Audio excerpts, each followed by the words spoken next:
Men who call themselves the Illuminati. The name means the enlightened ones, and it is a name I thought had died out long before I was born.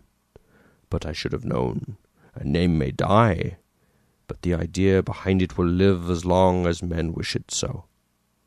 The Illuminati could rightly be said to have started when man first raised a tower at Babel and shook his fist at the heavens and cried out, "You have no right to rule over me."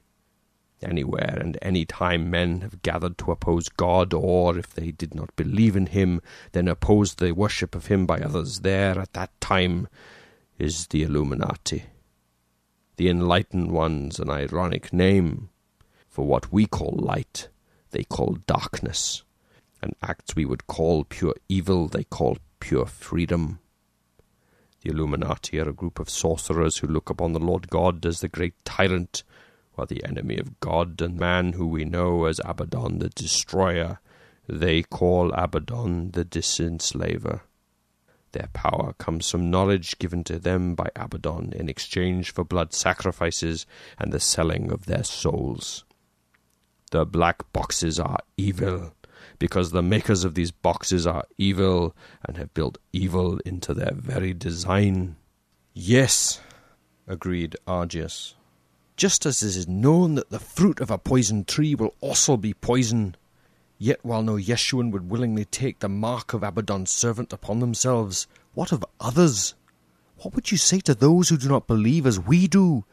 For to many it is just a number, and see no evil in this mark. There is a great danger to this system of boxes, medallions, and marks that even those who do not follow Yeshua should fear. The information taken with these boxes can be given to anyone, but it is one man in particular that poses the greatest danger to ASULON's freedom if he receives such knowledge. "Who is this man?" demanded Argius. The Builders' Guild will offer that information to you, O King, and you would then know of every transaction by every person in the realm. You could then say to any banking house, "Remove authority to buy or sell from any man I consider an enemy. Let not one copper's worth of credit pass to them. No one rich or poor, great or small, could buy or sell unless he had the permission of the king. The coin of the realm would be outlawed, as would trade in silver and gold. Anyone the king deemed an enemy would face two choices: submit to the king's will, or starve." Simon watched to see what Argius would make of this news, for how he reacted would show the true mettle of the man. The king sat in silence for a long, thoughtful moment before speaking. "Even if the use of the trihex is mere coincidence, this system places far too much power in the hands of even a good king, and kings are not always good.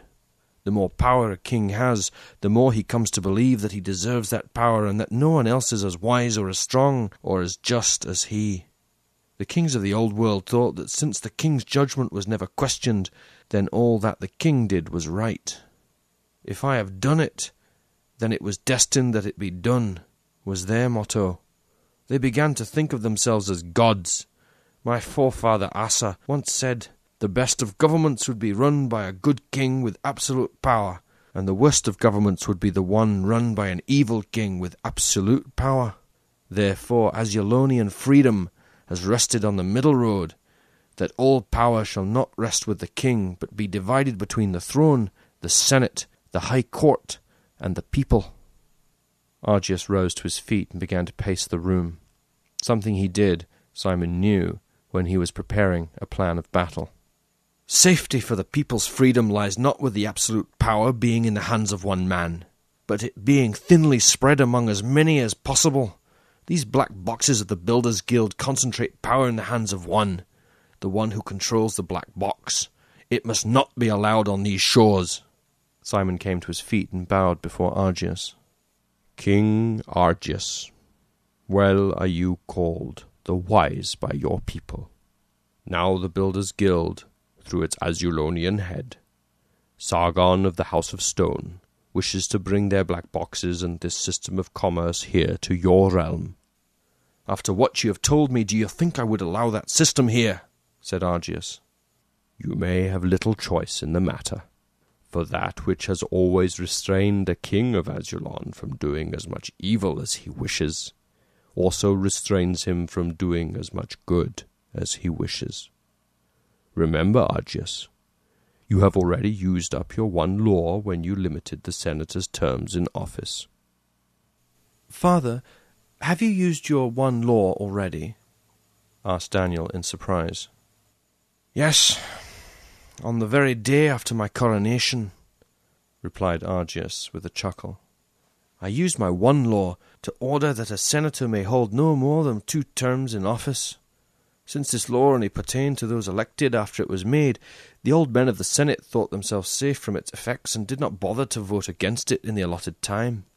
After all, has not the defeat of a sitting senator been as rare as a hen's teeth for the last 40 years or more?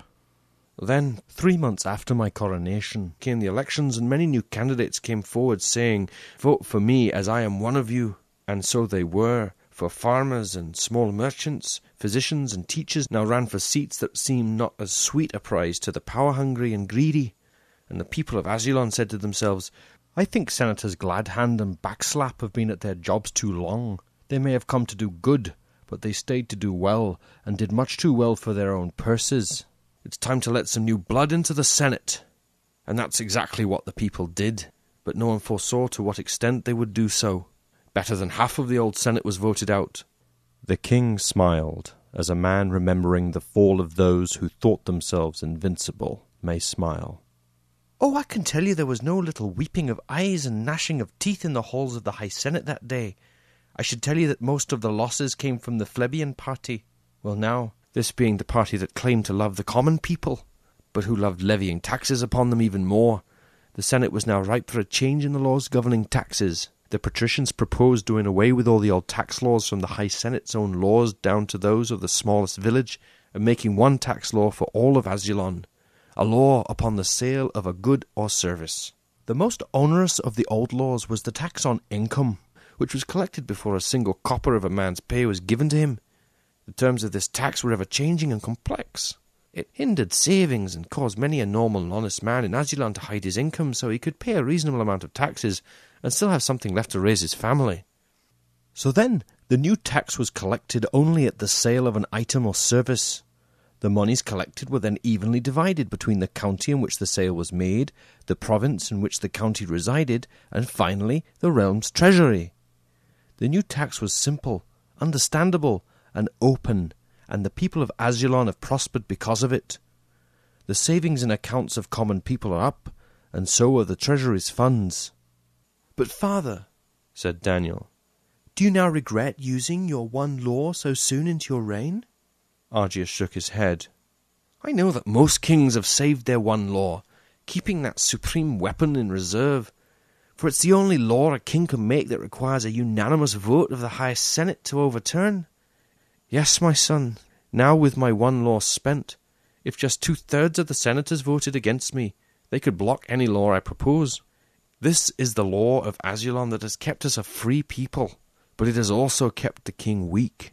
And yet, because I have used my greatest weapon when my reign was fresh, and those who might have opposed me, unsure of my purposes, there are now many new men in the Senate that I may call upon to put their realm's concerns before their own.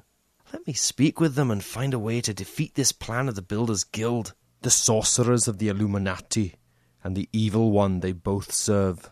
We require a law that somehow forbids these black boxes without speaking of them directly, for I fear that if the Guild gets wind of how much we know, any law we give the Senate would be doomed before the first vote on it was taken."